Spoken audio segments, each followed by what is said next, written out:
So you get a chance to actually listen to the piano that I've been putting in at the end of each episode. I did. Yes, it's just really lovely. Yeah, I think it's a nice Yeah, way to yeah, end, he's you know, whatever we converse about. yeah, So good and for you. when I found it on, it's on open on YouTube. So hopefully, that we're putting it back on YouTube a second time in part. Nothing has come back as it having been Okay. copyright protected yet, or copywritten. Okay. Um, Yeah, so all of our episodes are still up. YouTube hasn't slammed it yet. So and they very good. scan it when we upload it. So Very good. Very good. So, what I wanted to talk about, again, a throwback yeah, to a previous episode, we talked a little right. bit, I think that's a great I think lesson, though. of Friday. Go ahead, what? Well, I was just going to say, with all of, I never had you for English. I had you for gifted English, Yeah. which, if I remember, in junior high was only like 2 days a week or 3 days a week, something like that. Yeah. Um, and for even, yeah, I got that lesson from history, being a history and political science major, but it never really occurred to me that literature is very much also potentially repetitive because nobody read it the first time. When you say literature is practice, and you made the point in that last episode that you were about to refer to, that we can learn and repeat ourselves or not repeat ourselves depending on what we need to do based on those lessons. Right. Right. And the first Right. thing that I thought about that's probably interpreted too literally is the Bible. I think there's a lot Okay. of history in the Bible, having read it from front to back, but I Mhm. also think it's a lot of fables Oh, that yes. are trying to do exactly what you're talking about.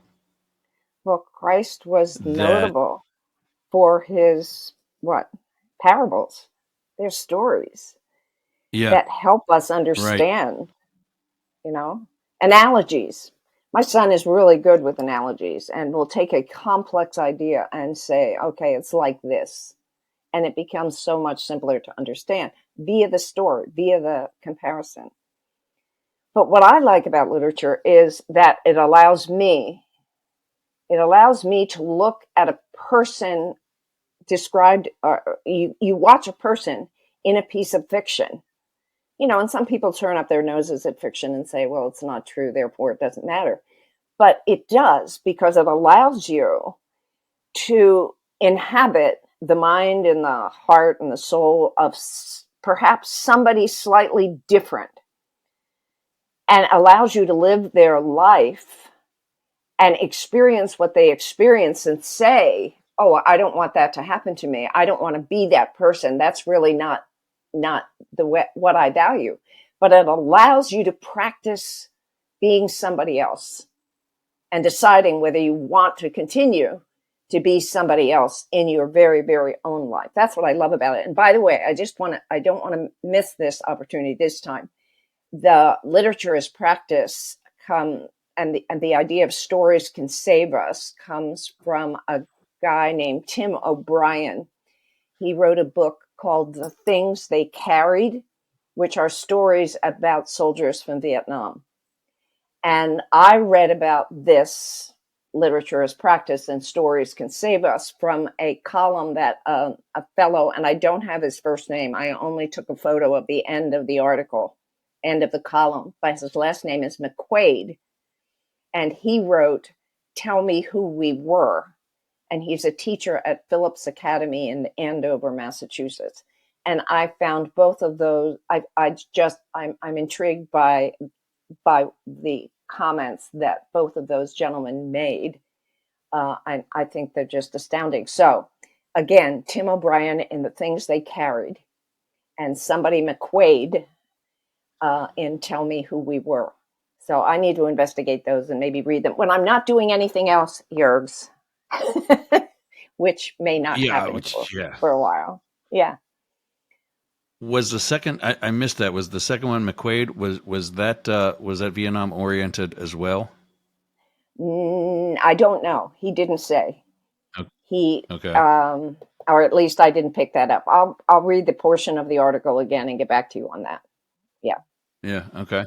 I copied the end of the column on my phone, and so I don't have the entire piece. But Yeah. Okay. what I was reminded of that I thought you might enjoy, um, thought that you might enjoy was a Oh, definitely. theory, one of my favorite that I learned about in graduate school. It's Lawrence Kohlberg, who was professor, I think, at Harvard University. And he came up with this theory of moral development. And let me take just a couple minutes and tell you about it because I love it.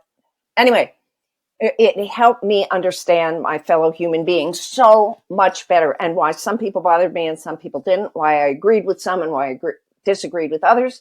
Why it helped me understand why children sometimes can't really are really in conflict with their parents. It helped me understand why some students were in conflict with their teachers. So here it is. Lawrence Kohlberg proposed that just as we grow up physically and go from learning to sit up to crawling to walking to running, we also grow up morally. There are 6 levels, he suggests. And as we progress throughout our lives, we behave differently, or maybe we behave the same, but for a different reason. And it's the reasons, it's the why that we behave the way we do that is important. He suggests that, like I said, that there are 6 levels, and that, by the age of 2, if we haven't outgrown level 2, we probably never will, and we'll be stuck there. If by junior high we don't grow out of his level 3, we probably never will, and we'll be stuck there. Right. Same with level 4, level 5, the highest level is 6. And probably the model for level 6 behavior is Jesus Christ. Okay.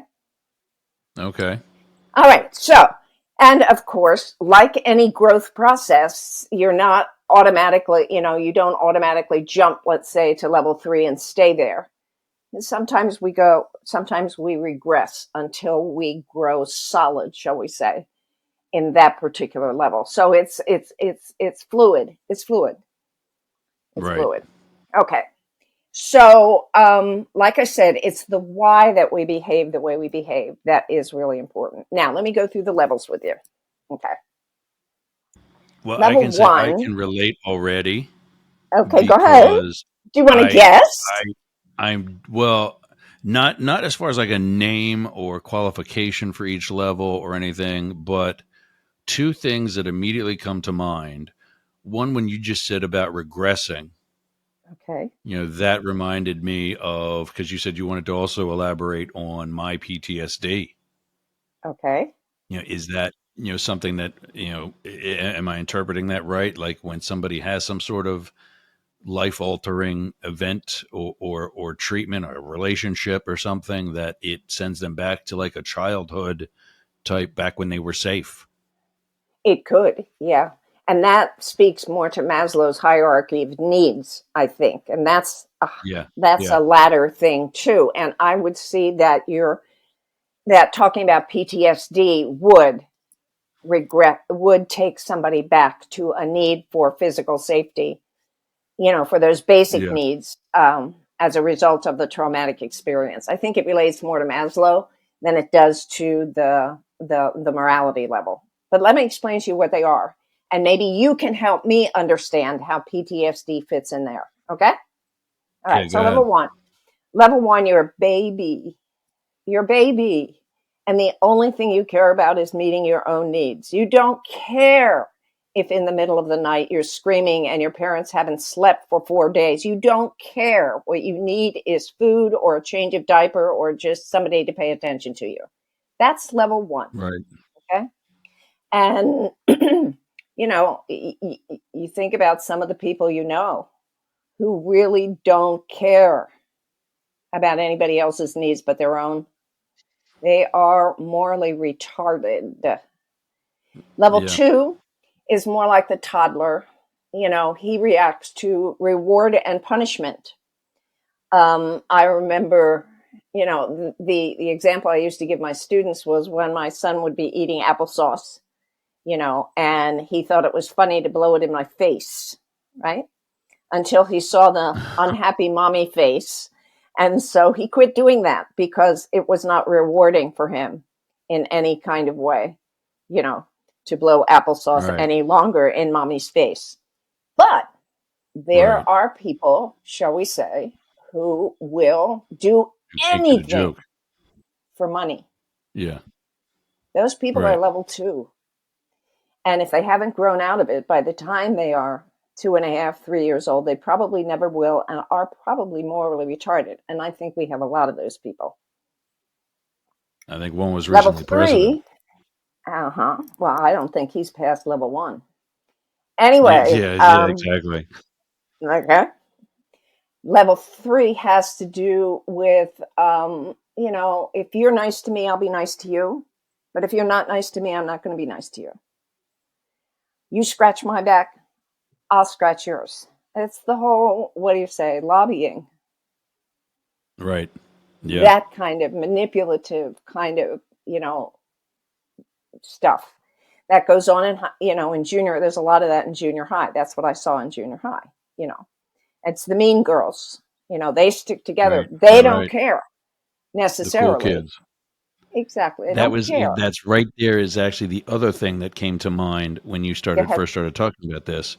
Remember when I began my first article for the Expression was from Anthony Hopkins, Yes. but then I had Hurricane Idalia, and I Yep. wrote about the resolution of making it through that. His quote was the the best of us. I think is it mature or develop later. Right after In high school. excuse me, in high school I was an idiot, and this gets into like did you peak in high school or are you still living a decent productive life? Mm-hmm. But anyway, that's what came to mind when you There said you about go. these different levels, and you can go back and forward and like or be stuck And I as the mean, ones who would peak in high school and continue living that thought. and it's appropriate, to be level three at a certain age. I mean, because that's how you Right, understand people. That's how you go through life. That's how that, but, it is hoped, at least by Kohlberg, that one grows out of that after junior high. right, Level four, level four is, level four is law and order. We follow the rules of the game, the laws of the land, no matter what they are. Okay? There are no exceptions. And of course, we're seeing a lot of that in a lot of different areas in our life today. And thank God, most 75% of Americans, at least back in the days when I taught this, 75 and learned it, 75% of Americans operated at a level four. And we're grateful for that. I mean, right, the rule of law, the rule of law. right, When it maybe, yeah, the rule of law. So we go to war because that's what the laws at 18 back in the day when there was the draft. You go to war because that's the law. Level threes would go to war maybe because their friends were going. Level two would go to war because they really like to shoot people. And level one just like to play with guns, I guess. Anyway, yeah, right, the next level, level five, is characterized by the phrase, what the greatest good for the greatest number. So you see, there are exceptions there. You behave the way you behave, because the greater number of people benefit from following this particular law. Some people, it's not hard and fast. It's not black and white. It's, you kind of take it case by case. Okay. And that's where probably we should be with abortion. Okay. At a level 5. Right.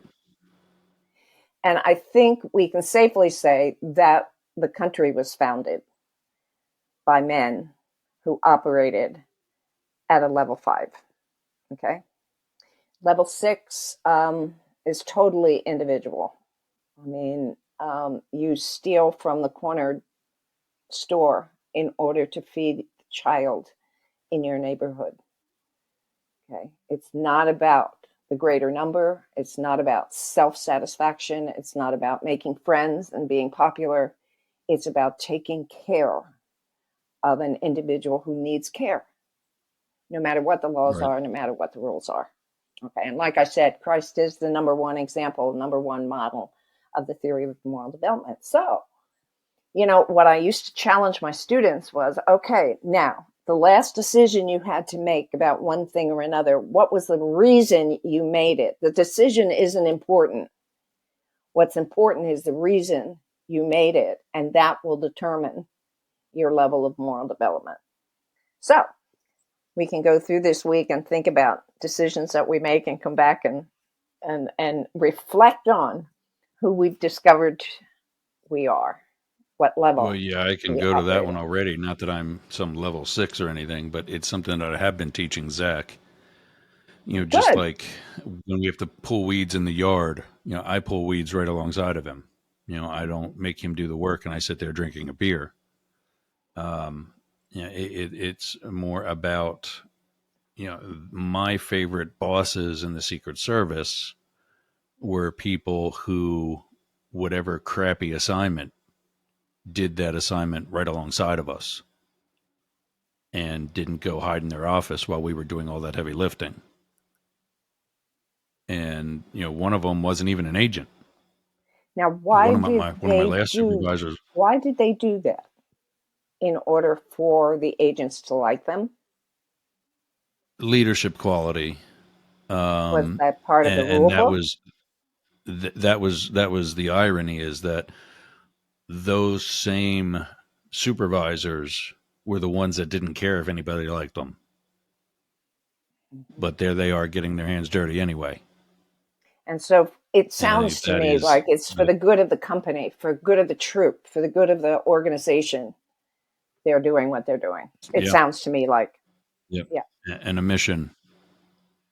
And the mission, A there you go. mission. One, the Yeah. guy who was not an agent, he was the different types of support staff that we have. He is still in his reserve unit. He's probably late 50s, and there were different things with like COVID and the BLM riots. He almost got activated. He almost had to leave the Secret Service to go protect some community. And yeah, it's very mission oriented type people, but didn't make him a bad person. Like, he wasn't going to sacrifice me just because that was the mission. He would have sacrificed himself first. Right. Right. But And he can you was the guy see? that was in early, home late, that kind of thing. But can you see also, as I said, it taught me a lot about why some students couldn't deal with some teachers. They were on different levels. Oh yeah, yeah. You And know, that's I think also that was also part of the fault of the teacher too, is if they could not well, that's what realize I'm that. saying. That's what I'm saying. Yeah, Some yeah, kids operate at a higher level of moral development than their parents or their teachers, and helping the kids recognize who they were and maybe have a little bit understanding or consideration for who other people might be and how they're behaving, help them manage their way with certain other people. You know, like it, in some cases, it would give them more confidence to understand that, what's his name, teacher, who said, you know, you're here when the bell starts or else you're in detention, maybe a little too level 4, a little too rule oriented, and not taking into Yeah. consideration Yeah. that maybe the kid had a problem in the bathroom that caused him to be late. That wasn't an issue. You were late, you go to the principal's office. And helping a student, for example, understand that maybe where he was operating or what the situation demanded was not what where the teacher came from, caused some conflict, caused some self-doubt in the student that wasn't necessarily appropriate, you know, and it works the other way as well. I mean, I can remember as a young teacher treating every student as if they were a level 5, and junior high kids are not there. Yeah.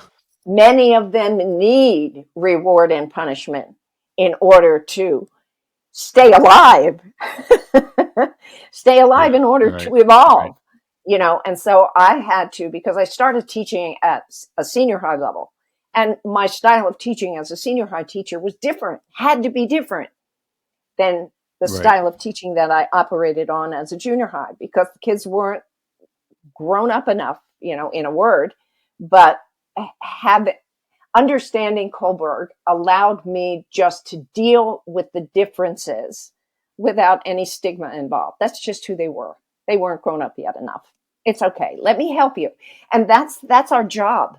That's our job as teachers or as parents or as fellow human beings. And that is to give a people a different way to look at things, a different perspective. If we are at a level 4 or a level 5, shall we say, and we're dealing with a one level below us, it's our job to help that person understand the next level so that they can grow. Now, Kohlberg also suggests, I almost forgot this part, he also suggests that if you are, and I think of our former president, if you are dealing with somebody at least 2 levels below who you are, forget it.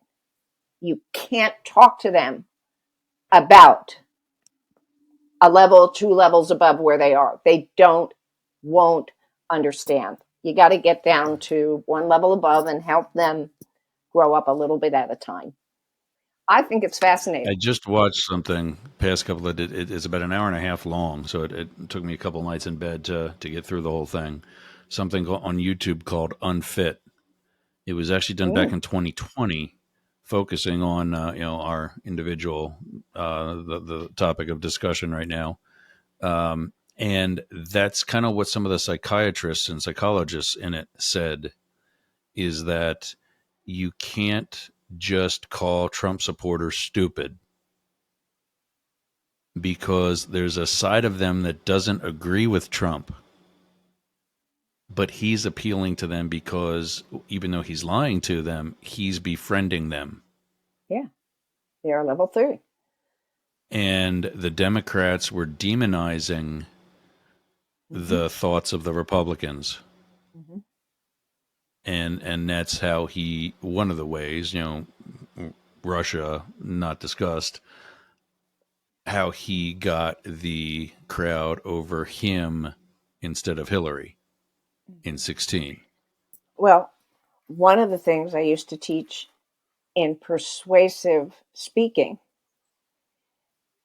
and I don't know if I talked to you about this. I may have. If so, I apologize for repeating myself. But in persuasive No, that's okay. speaking, when you're giving a persuasive speech, you need to appeal. You need to establish your authority. You need to let people know you know what you're talking about. And so you give them your resume, or you give them facts and statistics, or you do whatever it takes. And I watch you do that in Up the Middle, and I admire you for that. You give Thank you. information to allow people to feel comfortable listening to you. Okay. You're not just words, you've got substance. A second part in persuasive speaking is you've got to hit the heart. You've got to grab Yeah. people emotionally so that they care about you. And that's exactly what you're talking about. And that's why Trump won over Hillary, because he was able to connect with people's feelings. And so there are a variety of ways. And I used to love talking with kids about in their persuasive speeches how they were going to grab their audience's emotions, because there are a variety of ways to do that. It sounds very manipulative, and I suppose it is in essence, but It is. Yeah. yeah, it is. The third part of persuasive speech is to establish the occasion. We've got to say, here's the problem. Let me tell you what it is. Here's what we're confronting today. And and again, you establish your authority by giving facts and statistics, perhaps. Then you develop the emotion by saying how it's going to affect you or your family, or the future, or whatever. So it's the occasion. Here's what's happening. Act now. We've got to act now. You've got to get that people to care that it's imminent. And then the last part is persuasive speech is, here's how. Act now. Here's how. Here's what you can do today. Because if you just give people the problem without any way to solve it, they'll go away. They can't pay attention, because it's like nothing to be done, like waiting for Godot, nothing to be done. So Th- head, that's a heart, huge thing right here's, now with pardon me. So just that's a huge thing right now with the economy, is yeah. that I'm looking at numbers and seeing that the economy is holy shit better Mm-hmm. than when Trump was in office. But so many people are saying, well, I could pay my bills under Trump. That's because you wanted to, because you were happy, because your guy was in the White House. Nothing has changed for you in the past 8 years. I said that if you can't pay your bills now, tell me why I took a 35% pay cut from one administration to the other, and I'm now saving money. Wow. Went from 160,000 a year to 60,000 a year. Wow. Well, let me qualify those numbers. 160 is before taxes. Yeah, yeah. I don't 60 I is. don't know what I actually and 60 right now, because my taxes are taken out right away, and I'm Right. basically doing the math. I Yeah, take home 60,000 a year right now, so I that see. gross would be closer to the 160 slightly, but not a whole hell of a lot. Yeah. Um, Yeah. So but anyway, we yes, you wonder must why I'm saving be money. we we must concentrate on what people can do to help themselves, and what they Yeah, can do to make the and change that they think the economy needs, that they think society needs, or whatever. Because without any clear direction, you get to feeling hopeless and cynical and negative. And I got to admit, I'm kind of there right now. yeah, I don't yeah. see a way out. Yeah. You know, Joe Biden's not my first choice, Hmm. but he's You better have than the said that. Yeah. predecessor. Yeah. Yeah. And even I if you don't think don't he, like, I, yeah. I, I don't I think, would had there rather not been, vote for an old guy yeah. who needs a nap and then turn around in 4 more years and vote for somebody else Hmm. than vote for an old guy that doesn't care about us at all and never vote again, Yeah. because that's what's next. Yes. I totally agree. And I'm very, very, very, very worried about it. Yep. Yep. I I really mean, am. his staff flat out told me. I don't think His Biden would have staff, run for president at all had there not been Charlottesville and the danger he saw in a second term. And I certainly don't yeah. think he would run if it were up to him. I don't think he would be running in 2024 if he saw a better alternative. I really, really don't. I might be wrong, but I don't think I am. Um, But I don't see an alternative, at least not today. there's so many things about that I'm still would love to look into someday later to see how this really came to play. But if you know if you remember, the Democrats were still in their primaries when in 2020 when COVID was more realized because of course at first it wasn't going to be a big thing and then it was a hoax and whatever else Trump was Mm-hmm. calling it. Mm-hmm. People started dying and in numbers, Mm-hmm. and I think the Democrats got together and just basically because the three that were really left were Biden, Buttigieg, or however you pronounce his last name, who BJ's. was the guy that I was actually for before I even realized he was gay, Yeah, how and about that? Bernie. Yep. And all of a sudden, Bernie and Pete just disappeared, and willingly. Mm-hmm. And it was all about Biden all of a sudden. Mm-hmm. And they kind of said it that this whole COVID thing is going to be a thing and we need somebody to deal with it and we need to be focused on that now. The guy in there currently ain't going to be the one. Mm-hmm. And I think the only reason Biden is running again is I don't think he's going to have any problem with the second term. I think his problem is going to be the second campaign. Right. And I You said have that said 6 that. months ago. Yep. Yep.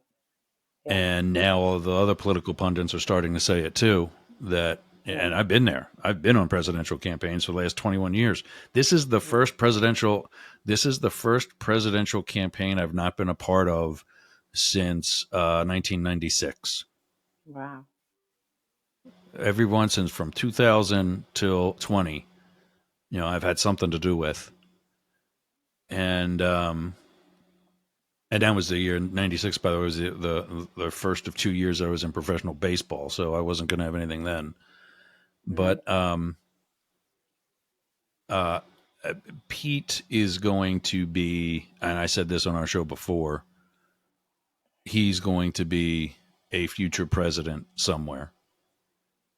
I won't say that he's going to be the next because it's really hard to keep after. If you just look back at our history, very few vice presidents or other party members followed a two-term president. George Right. H.W. Bush did after Reagan, Right. but then Right. he wasn't a Right. second-term president. Right. Gore did not follow Clinton. Right. Nobody Right. followed Bush Jr. Yep. And Hillary was not successful after Obama. Yep. Yep. Yep. And Well, I mean, the last time we had four of the same party was FDR, and that was him. yeah. Well, let's And, agree and to so talk. we gotta expect there's going to be a Republican coming soon, Yep. Yep. Yep. and that's not necessarily a bad thing. Yeah. But which one is it going to be? Depends which. Yeah. Depends which one it's going to be. Well, let's talk politics for sure in our next episode. What do you think? Because I think we're probably at our 30 Definitely. minute again. Are we? Yeah, you're a little over now. Yeah. So let's talk politics next time. And Definitely. I have something else I want to talk about next time. So, okay. I want to talk about toxic positivity because Oh yes, in the news in this last week, Wyomissing School District or in Wyomissing, they decided to create signs, like 100 and some signs with positive messages on them and put them around the community because they are concerned about the mental health of young people, especially, but people in general. And yet, I had a friend send me an article about all this, what she called toxic positivity, that is dangerous to people who are struggling. So I want to talk. I want your thoughts about that next time. Okay. okay, All right. definitely. Where can we find you? You can find me on Spotify, my Be Inspired podcast, or on any of your favorite podcast platforms.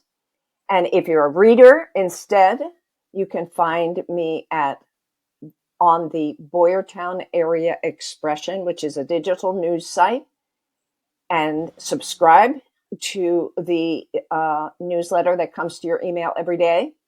If you don't want to subscribe, you can go there on Google at Boyertown Area Expression .town.news and find us there. Okay. And I also And want to put definitely out, worth a read. thank you. And definitely send us your thoughts about what we've talked about here. If you disagree, if you agree, if you've got a topic that you want to hear us talk a little bit about, let us know what you want. Okay? And And you guys you can put will that in the find you. show notes, or not the show notes, but the comments. Uh, you can go to yergs.com to the contact page. If you know Jane, you can email her. You can email me, whatever. Anywhere you want to know, or anything you want to know about me, you can find it at yergs.com. The radio show is 5 days a week at 5:30 Eastern for about an hour or so. You can call me there. It is 1-888-88-YERGS. You can email me, yergs@yergs.com.